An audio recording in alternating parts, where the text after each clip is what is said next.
and I welcome all the distinguished participants, speakers over here. It's really a privilege to welcome all of you as the General Secretary of Star Foundation. World Population Day 2023, as we know, the global population is rising by the minute. With the rise in population, the prevalent issues related to it are also accelerating. From poverty to economy,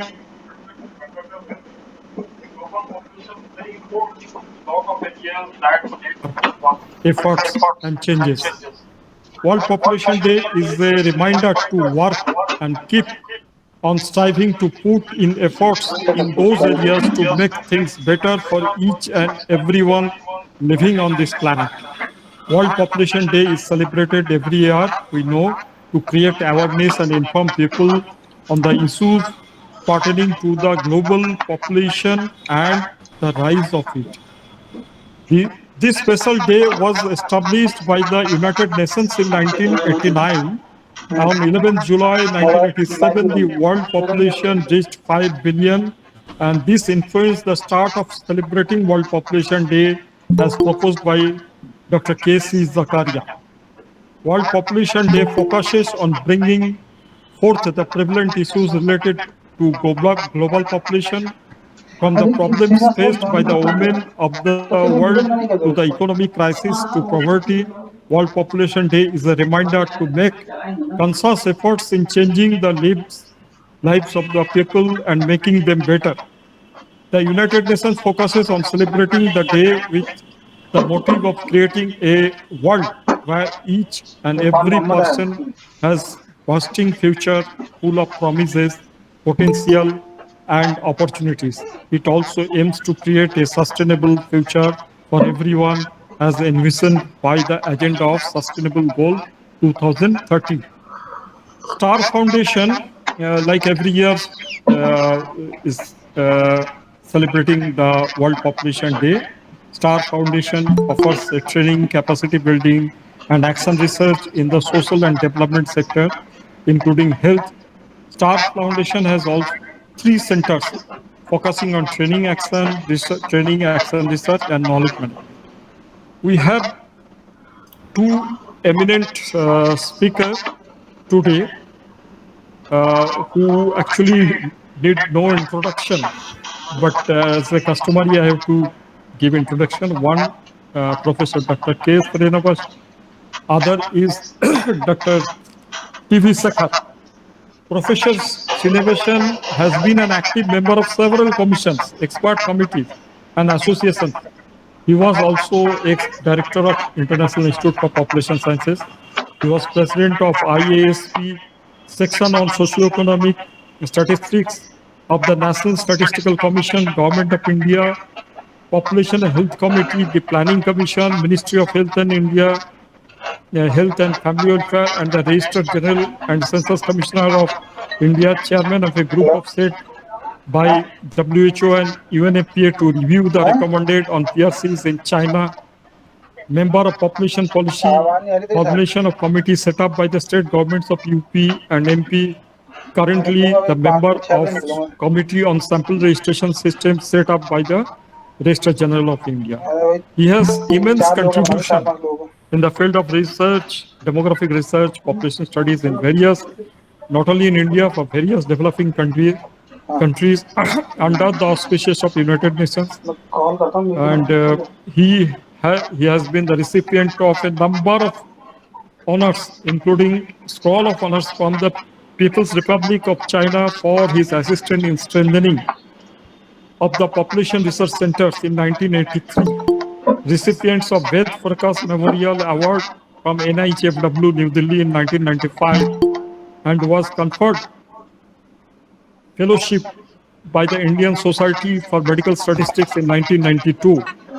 He was instrumental in starting NFHS in India, which now the 6th round of National Family Health Survey is on the ground. He has trained several students from various Asian countries, not only in India. He authored 13 books and more than 103 articles and papers on several issues, including population and development. We welcome Dr. Srinivasan to speak and enlighten us on this specific day of World Population Day. The other speaker, who is Professor T.V. Sekhar, he also doesn't need any introduction. He is now head of family and generation at International Institution of Population Sciences, Mumbai. And prior to this, he was in different departments. He is also a life member of Indian Association for Study of Population, IA. He is the president of IASSH, life member of Indian Sociological Society, and member of IUSSP, associate member of American Sociological Association, member of Asian Population Association, member of Population Association of America, executive committee member of Association of Gerontology India, council member of the Global Social Initiative on Aging. He has extensive teaching and research experiences, and he has several awards and distinctions in his credit, like Fulbright Nehru Award from Cornell University, USA during 2016-17, first rank holder and gold medalist in MA Sociology from University of Calicut, Kerala in 1985, and Government of India Fellowship for his studies in IIPS, Indo-French Academic Exchange Program Fellowship from ICSSR, and Guest Lecturer Award from SUSNET, Sweden and Nordic during March-April 2009. His areas of research are issues related to social demography, gender issues, population aging, health services and management reporting, and child health, history of population and health and family studies, and social welfare programs. We also welcome Professor T.V. Sekhar to enlighten us on this occasion of World Population Day 2023. Since the time is limited, I won't waste much time. I will just invite Dr. Somaya Jalu to have a few words, and then we can start the lectures and talks by the eminent speakers. Thank you. Thank you very much, Dr. Basuji. And I welcome you all, our friends and colleagues, to the event of World Population Day today. And I also welcome our Guru, Professor Srinivasan ji, and our good friend, Dr. Professor T.V. Sekhar. I will just take a couple of minutes.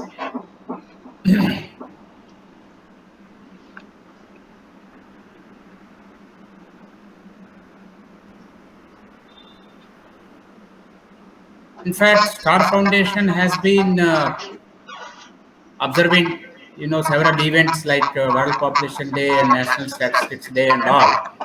And Bharadwaj, will you be able to share my PPT, if possible? And so we also, as Atal Bihari Vajpayee, former Prime Minister, said, population needs to be stabilized for sustainable development. If you look at the history of World Population Day, in the year 1989, the Governing Council of UNDP recommended that 11th July should be observed by the international community as the World Population Day. The idea is to have the attention, focus the attention on urgency and importance of population-related issues. So there have been several themes of the World Population Day since the beginning, and every year we have a theme. And this year the theme is that imagine a world where all 8 billion of us have a future bursting with promise and potential. So when we are talking about everyone should have a promising and potential, potentially viable and potentially useful and potentially very productive, life for everybody. If that is the idea, then we have to think about the Sustainable Development Agenda 2030, which was adopted in the General Assembly of the UN in the year 2015. The Sustainable Development Agenda has about 17 goals and several targets. I think the point to be noted here is that no one should be left behind, leaving no one behind. That is the new agenda, so that everybody gets included. I think the Prime Minister also says that "Sabke Saath, Sabke Vikas, Sabke Viswas." I think that should be the motto.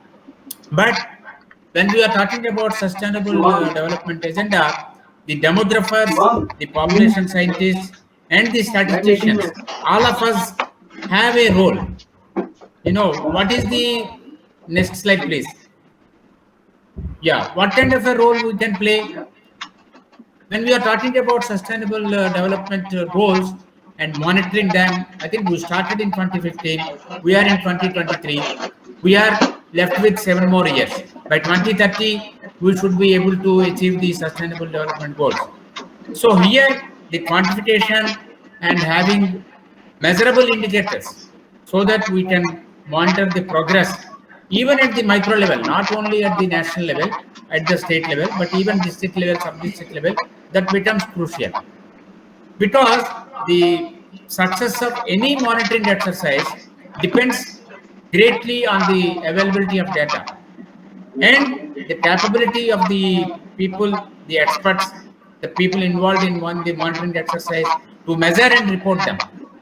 So here, reliable information about India was the first country to launch an official program of family planning as early as 1952 as a part of its first 5-year development plan, 1951 to 56. The family planning program was undertaken with the purpose of reducing the fertility rate of the population and its growth rate, because the planners at that time felt that the developmental efforts undertaken by the government in various fields should not be neutralized by the rapid increase in its population. Over the years, there were many incentives and disincentives that were given to accelerate the implementation of family planning program and the acceptance of the methods by the population. The program gained speed very rapidly and even reached a peak during emergency time, during 75 to 77, when even some form of compulsion for people to accept vasectomy was undertaken. And in order to see that the reductions in the fertility rate or growth rates of the population should not be viewed as some type of a form in which the states will lose their political power by its reduced population growth. In 1976, a constitutional amendment bill was passed in the Indian Parliament, freezing the seats in Parliament on the basis of 1971 census. Not only freezing the seats in Parliament, but also freezing the seats in the state assemblies. This was mainly undertaken in order to assure the people undertaking the family planning programs in the different states that they will not suffer politically if the population growth rates are reduced and even the relative population sizes to the national population was affected. The freeze was for 25 years, from 1976 to 2001. Why it was at that time passed for 25 years was they felt that because of the intensive family planning efforts undertaken throughout the country, undertaken with central funds, it was felt that the population growth rates will become uniform across the states, low and uniform across the states. and there will not be much differentials in the growth rates across the states. But over the years, by 2020, it was felt that though the growth rates fell, they have fell differently in different states. While in some states it has fallen quite sharply, in some states the fall was not so sharp. For example, even by 1988, Kerala's birth rate was 20.4, while UP's birth rate was still 32, 33.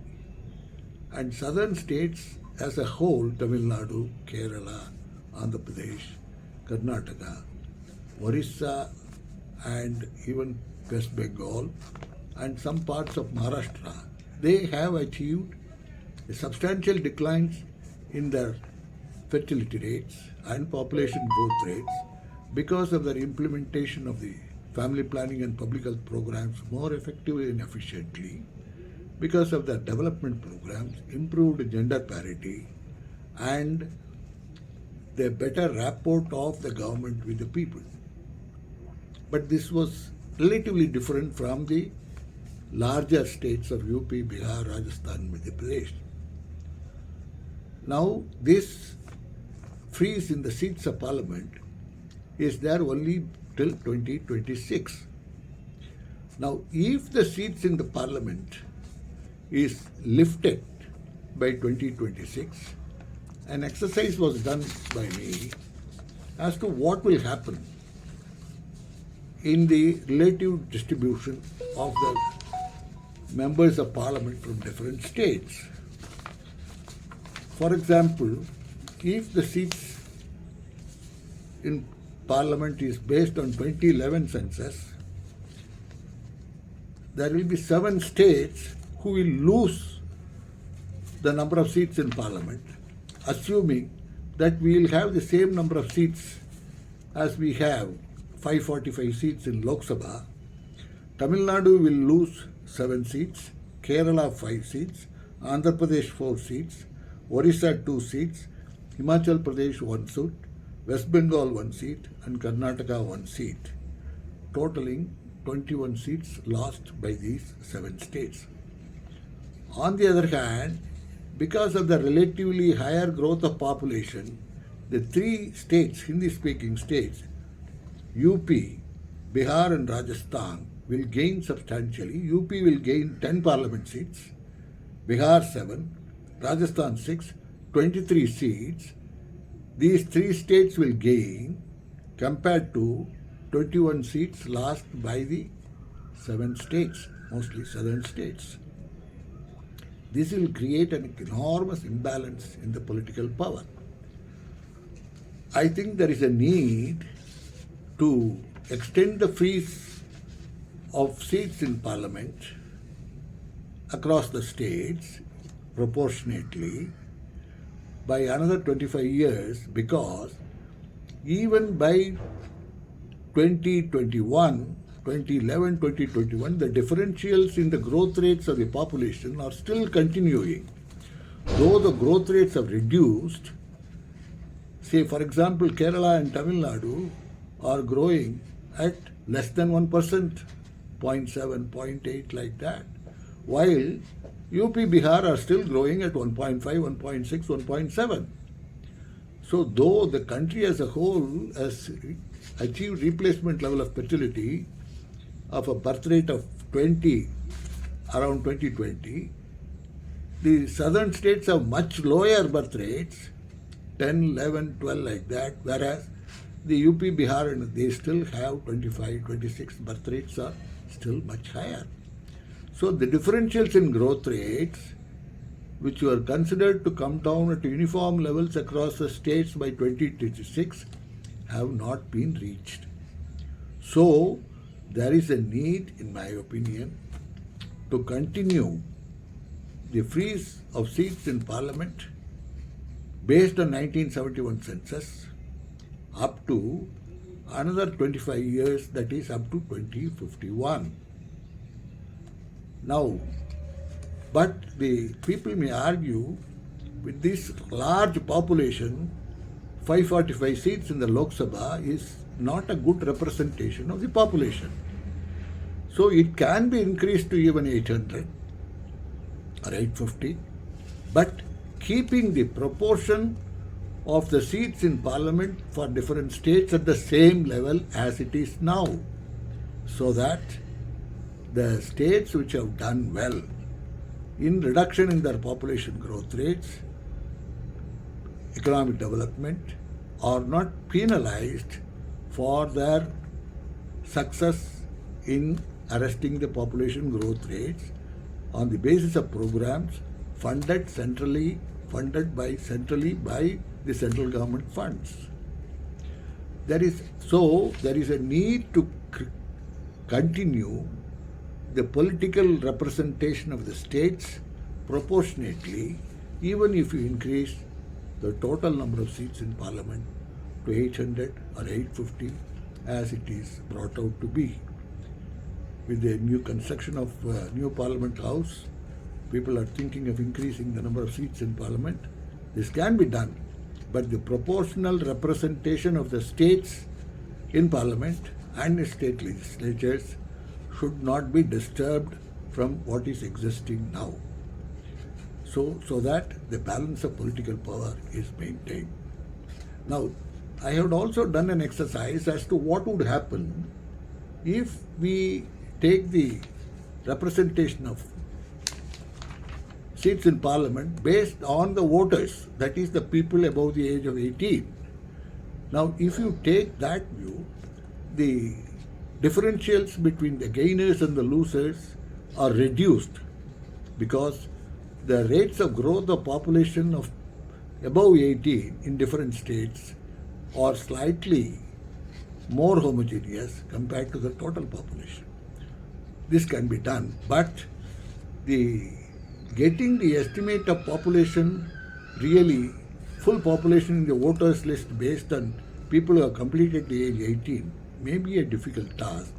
So I would recommend that the freeze as it exists at present, based on the total population, should be continued up to 2051 for another 25 years.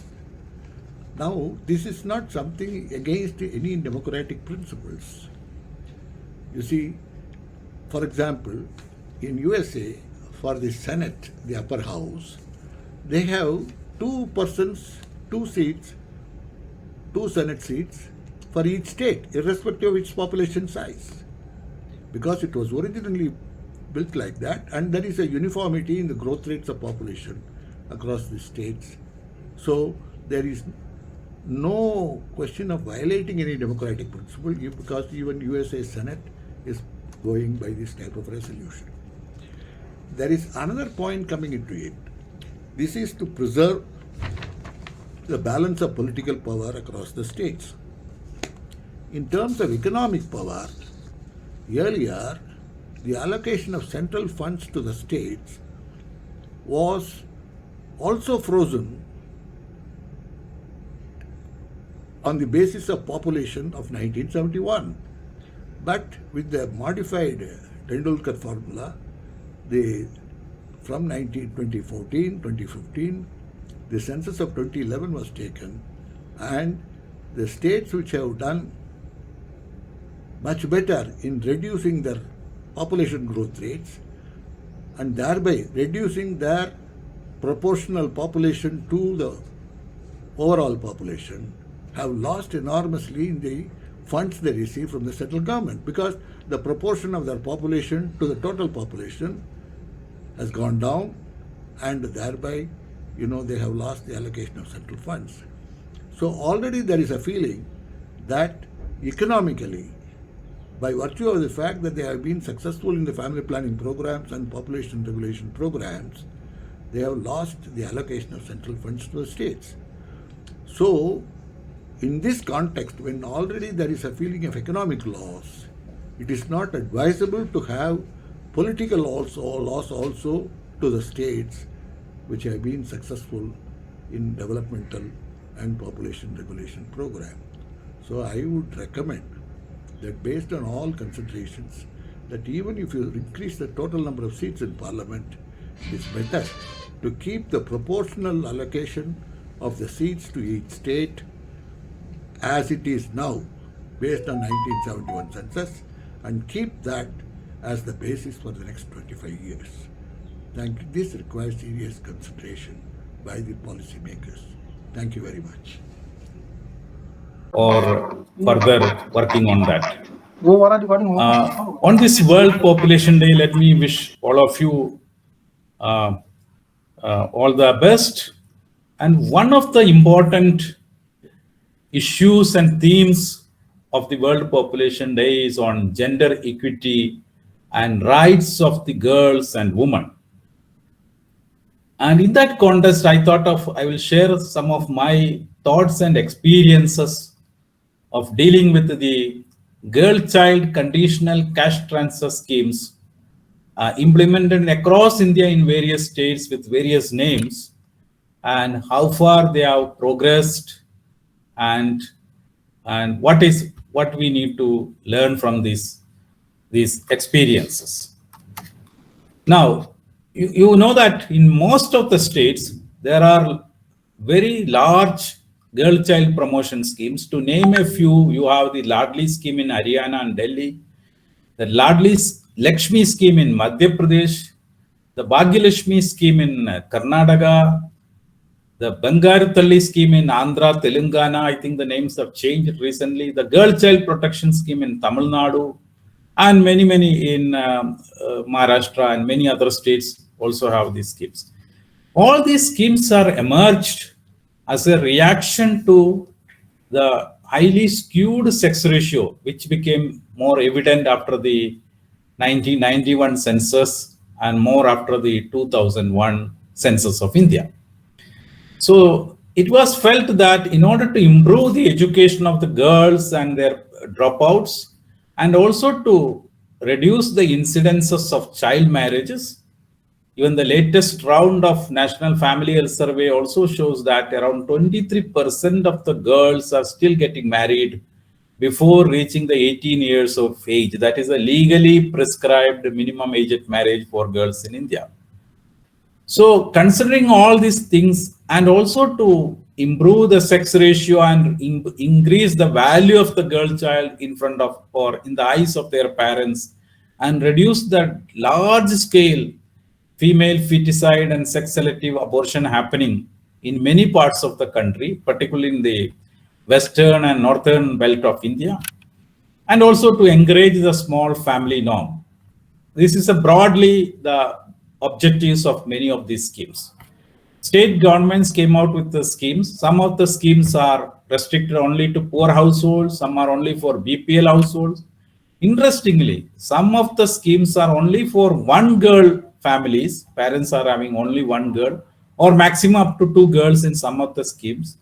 And if there are boys or sons in their family, the girls are not having the eligibility to apply for the scheme. So these are the conditional cash transfer schemes in which the state government, once the girl is enrolled after the birth, state government invests certain amount of money, and on a staggered basis, some of the money is transferred to the parents of the girls when they complete their immunization, when they produce their birth registration certificate, when they join the primary school, when they complete their secondary school education, and at the age of 18, if they are not yet married, they will get a lump sum amount of rupees.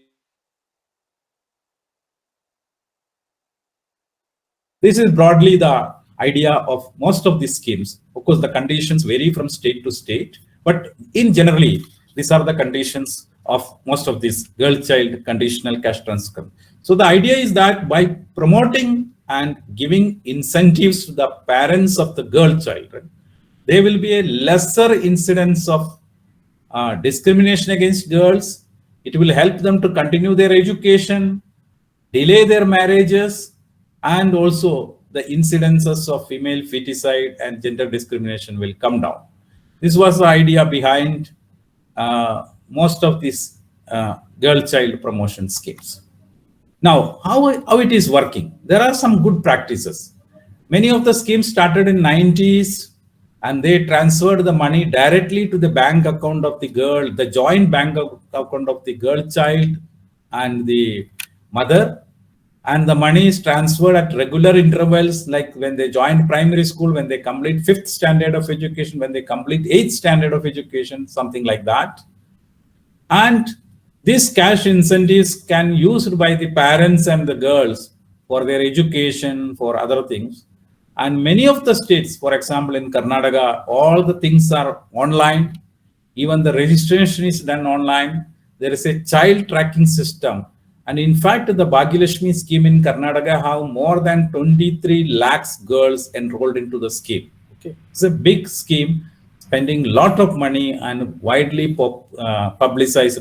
Similar is the case with the Ladli Lakshmi scheme in Madhya Pradesh or Ladli scheme in Haryana, though the money, the incentive money provided and the conditions vary considerably.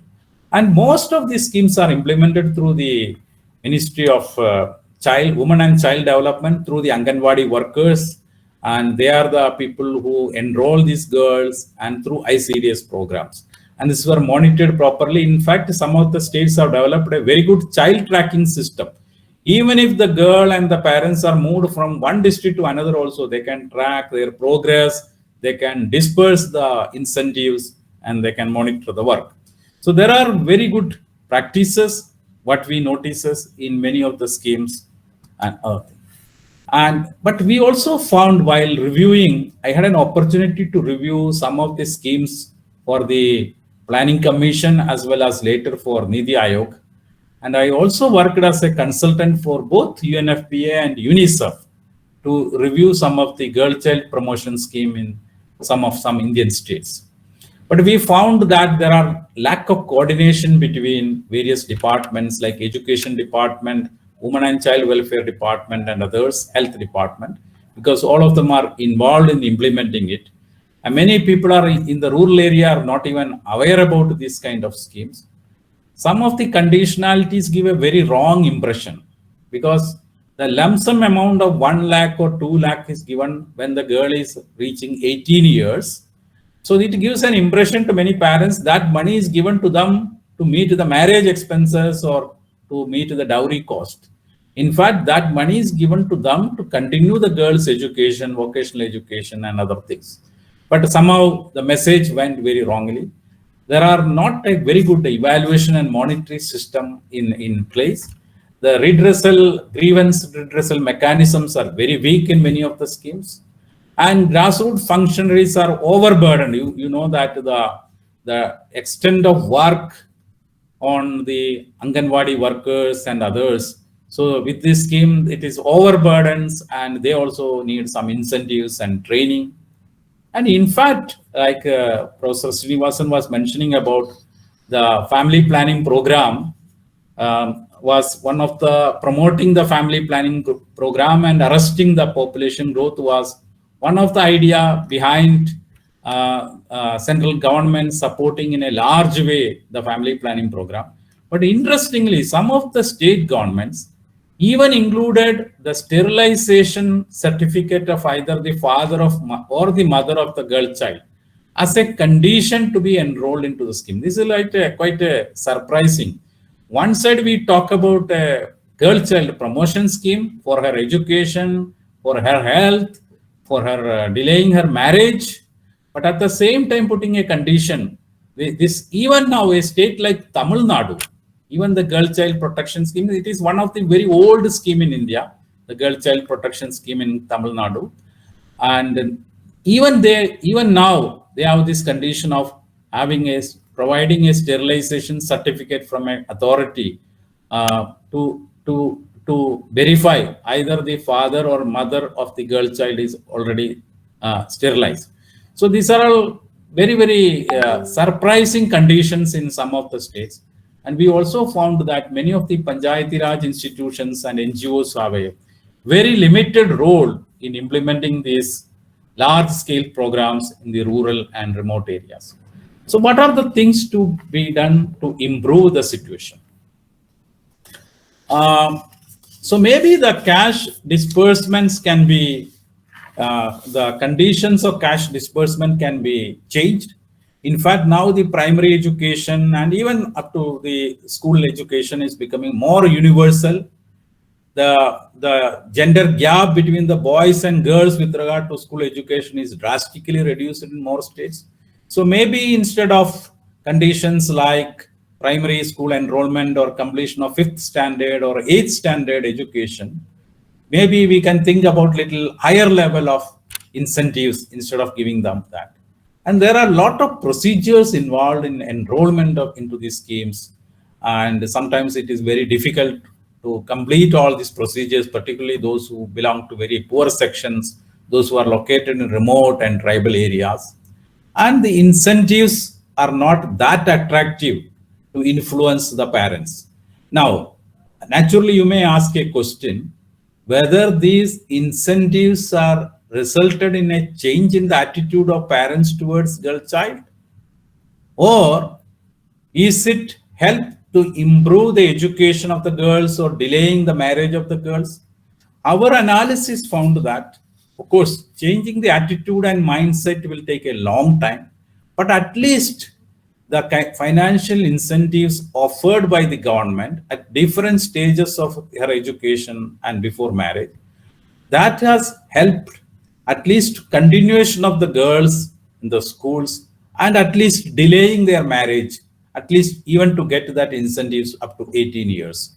And many of the schemes not having enough staff and supportive infrastructure, and we need to have a more mechanisms for the monitoring and child tracking system. In fact, if you, in most of the states now, these schemes are nearly 20 years old. Large number of beneficiaries are enrolled into that. Some of the state governments have changed their name of the scheme. Some of them changed their conditions or conditionalities for enrollment and receiving incentives from the scheme. But most of the schemes are continuing. Some of the political class and political leadership in our country believe that, irrespective of which political party you belong, they believe that these schemes are quite attractive and that will be useful for them. That kind of a belief. That is why schemes have spread state to state. Now almost 22 states have similar schemes, and the West Bengal have another scheme called the Kanyasri scheme. And many other schemes, Bihar and UP, many of the states have also come out of the schemes. So there is a realization among the political class that these schemes are useful. People are attracted towards that. So I believe there is every possibility of these schemes continue in most of the states. But if you look at the international experience, most of the conditional cash transfer schemes emerged in the Latin American countries, Brazil and many other countries, and they were quite successful in ensuring the minimum health standards and education of the children belong to the deprived communities and migrant communities. So with the success, many World Bank and ADB evaluations very clearly illustrated that conditional cash transfer schemes helped in improving the education, health conditions of children belong to the poor families. That was the overall experience from many Latin American countries. And of course, India and many other countries started experimenting with that. So now I think a time has come to look at these schemes more carefully, both by the government, program managers, researchers, and those who are working in the field of women and child development, and see that how best we can improve the schemes, its implementation and its effectiveness. And ultimately, I believe if these schemes are not able to change the attitude of parents and society towards girl child, because there is a general argument is that the families value their boys and they want to have more sons because parents think that sons will be useful for them in the later years, in old age, and sons will support them. So we cannot punish the parents who are having a son, but we can compensate the parents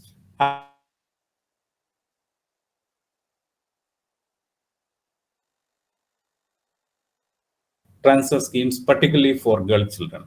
Whatever it may be, I think there is a time has come now with the experience from various parts of the country in various states with various schemes to have a very closer look at this, its effectiveness, its implementation, and how best we can implement these schemes with more impact and more better results, which will have a overall improvement in the status of our girl children, whether it is their health condition, whether it is related to their education, or even ultimately delaying their age at marriage. Thank you very much. Thank you so much, Professor Sekhar, for an excellent presentation on an important initiative by several governments in the states towards taking care of the children, Beti Badao, Beti Padhao kind of initiatives. And as you rightly mentioned, it will have implications in terms of health, education, nutrition, and finally the age at marriage and childbearing and child rearing related aspects as well, which will have implications in terms of the fertility and other aspects. So very useful and very interesting, findings from your analysis of the cash transfer streams. So now we move to the discussion, very brief discussion by Dr. Subramaniam. And if time permits, Dr. Subramaniam, we can have 1 or 2 questions as well. Over to you. Oh, thank you, Dr. Somayajulu. First of all, my grateful thanks to Dr. Srinivasan and also to Dr. Sekhar for very excellent presentations, which are very, very relevant in the present context. First, Dr. Srinivasan's talk, particularly on the freeze and talk about lifting of this freeze in 2026. This is very, very both interesting and very pertinent in the present context, because as he was telling, some of the southern states and also the states which have done well in the in arresting the population growth have lost financially because of the Tendulkar committee recommendations. Even 15th Pay Commission, Financial Commission also was discussing this, that states losing because of the population proportion coming out of the coming down in total population. So now, apart from that, if the lifting of freeze is taking place based on this population, again, politically also these states are going to lose, as Dr. Srinivasan has very nicely shown in his presentation, the number of seats being lost by some of the states, and also some states gaining enormously, and a lot of imbalance in political power is not good for this country. That's really very interesting. Actually, at the time of apportioning of these seats based on 71 population, actually the big states had a Lok Sabha MP representing roughly about 10 lakh people. All the variation was very, the disparity is hardly huge. It is 10 lakhs or 10.6 lakhs, something like that. But now, if you see, the average MP represents over 30 lakh population in some states like Rajasthan, while the one in Tamil Nadu represents less than 18 lakh population. So this is another counter. That means there is a huge disparity. Strong case for enhancing the Lok Sabha seats, as Dr. Srinivasan was also suggesting. This should be done on proportional allocation based on the current allocation of seats. The present, whatever present seats are there, the proportional distribution should be there. Otherwise, there will be a lot of political imbalance. And also the interestingly, the maxim, the good old saying that perform not to perish should be read as perform to perish. That should never happen. This is one interesting thing talked by Dr. Srinivasan. Of course, a lot of discussion and debate needs to take place on this. Actually, interestingly, I was a little curious and was looking to the 2001 and the 91st Amendment bill and the discussion in Parliament. The then Honorable Minister for Law and Justice, Arun Jaitley, while presenting the bill, he was referring to the national population policy and the population stabilization in 2026. So he was in a way arguing that the second in 2001, another 25 increase, 2026 will coincide with population stabilization. And so there is a good logic to defer this till 2026. I don't know whether this population stabilization in national population policy given by perhaps the demographers community stands good. And as Dr. Srinivasan now proposing another 25 years extension in 51, by then hopefully the growth rates will be uniform across states. Let's see, a lot of debate needs to take place. Interesting topic. Very excellent talk, sir. Thank you very much for this very nice thought-provoking talk. Then, of course, Dr. Shekhar is again very, very relevant. The conditional cash transfer schemes to protect the girl child. These cash transfers, as Shekhar was telling, incentivizing the parents to reduce the gender discrimination. It's very interesting. Actually, just I'm going down the memory line. I was a part of the data collection for the UNFPA study which he undertook sometime back in 2010 or 12 in Orissa and Andhra Pradesh. This Dhanalakshmi and other schemes.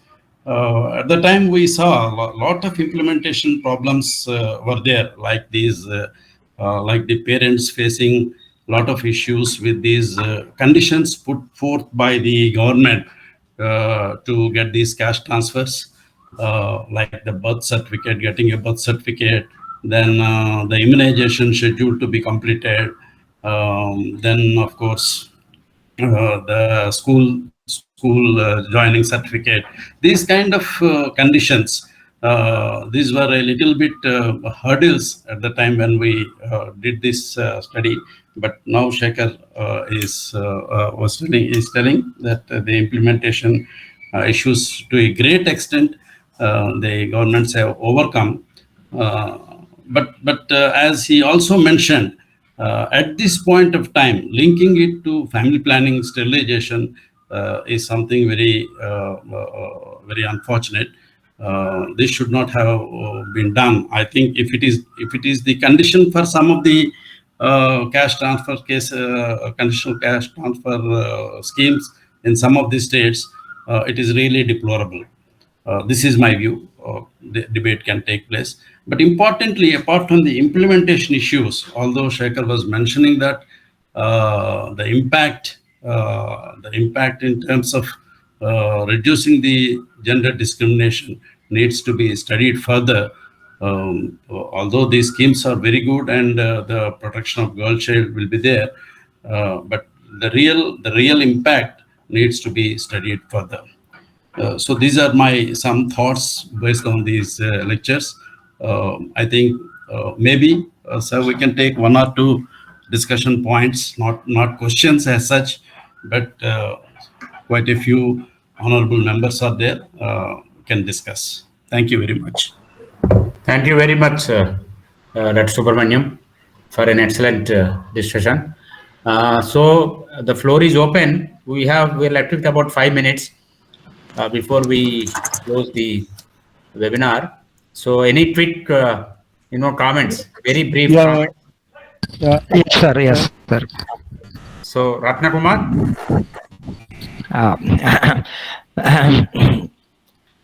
Thank you, Dr. Srinivasan, for his lucid presentation, because this topic was my PhD thesis, and I had so many occasions to interact with him on the same issue.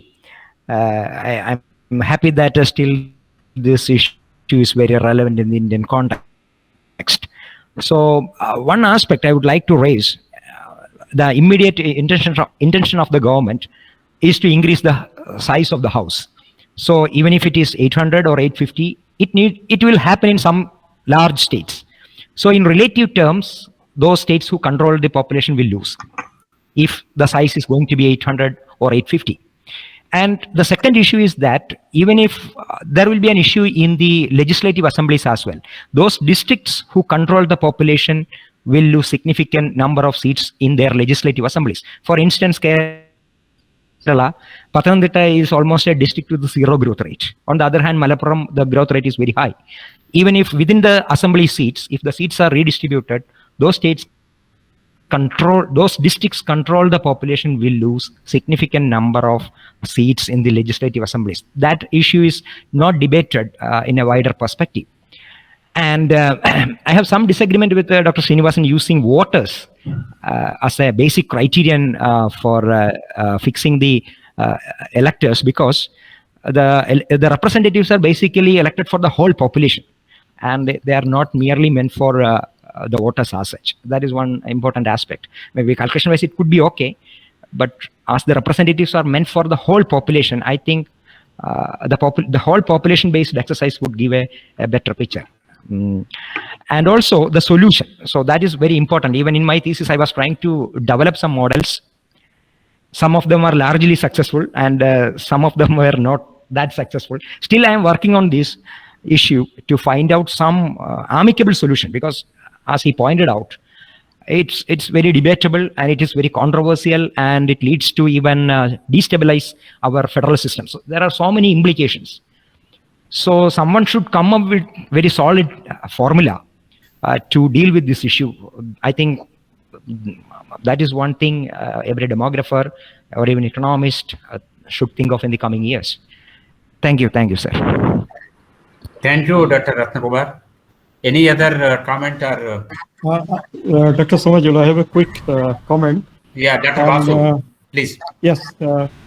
I have a discussion with, it was a wonderful presentation and very thought-provoking presentation by Professor T.V. Sekar.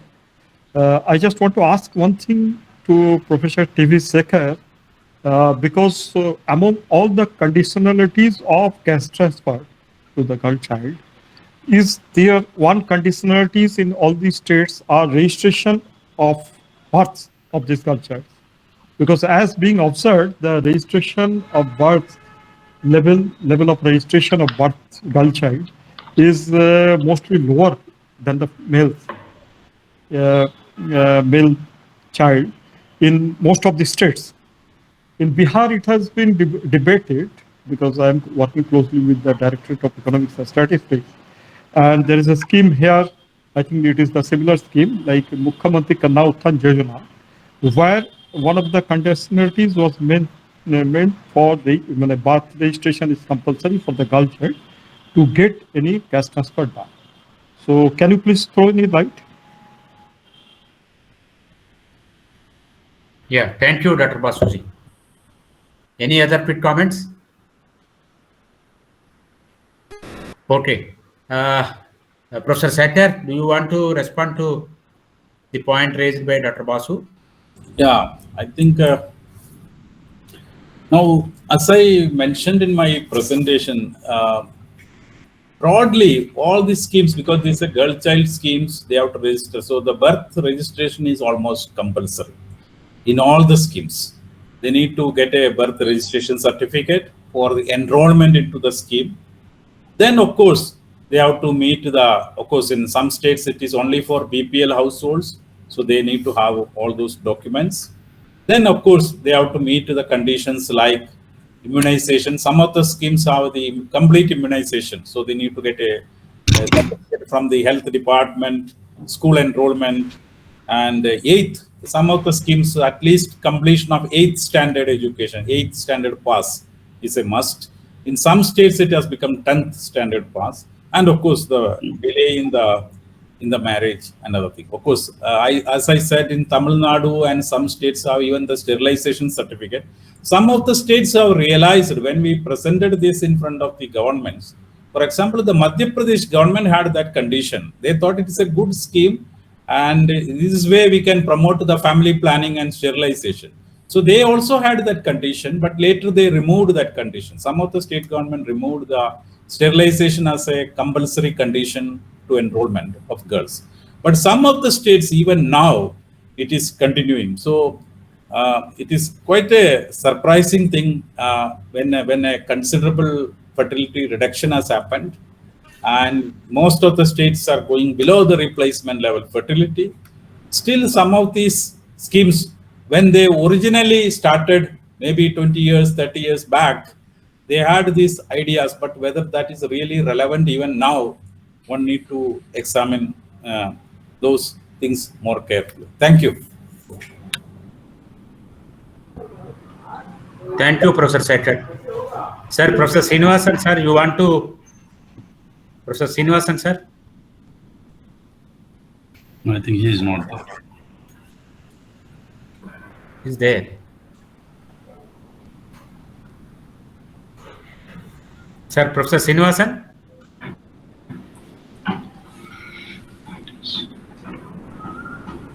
No, I think it is difficult for him because he is having his mobile only.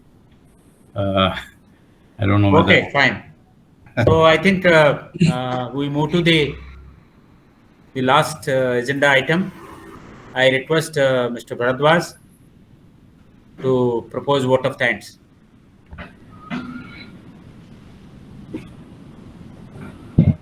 Namaskaram to all. On the occasion of the World Population Day, entire world celebrates the World Population Day on the day of July 11th. The world population is celebrated to create awareness about exploring the world population as well as the importance of the reproductive health.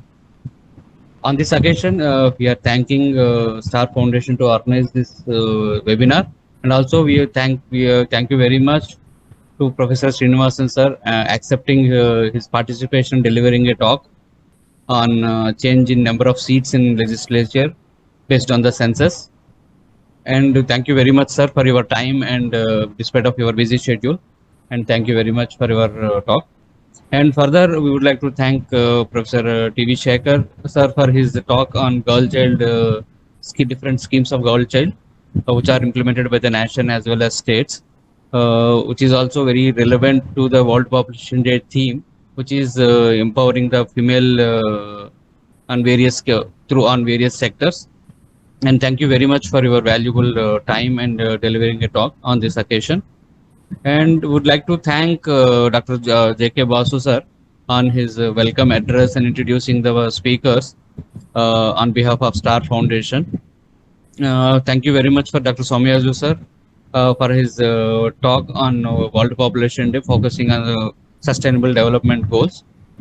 Thank you very much to Dr. Subramaniam sir on concluding the talks with his discussion based on the discussions delivered by the speakers. And thanks very much for other participants who have taken out their time and joining this event, besides despite of their schedule and making this webinar successful. And the last but not the least, I would like to thank all the Star Foundation team who are making this webinar successful, mainly Mr. Vikas Mishra, Sunil Kumar, Durgesh Rajput, Samir, and other team members who have participated and supported us in successfully organizing this webinar. And thank you very much for giving this opportunity for me as well to deliver the vote of thanks to all the participants. And thank you very much. Thank you, Bharadwaj. Thanks to all of you. Good to see you, Professor Setter. Bye. Take care. Thank you. Take care. Basuji, thank you. Thank you very much. Thank you very much. Thank you. Thank you all. Thank you. Thank you. Thank you very much. Okay, sir. Thank you. Garu.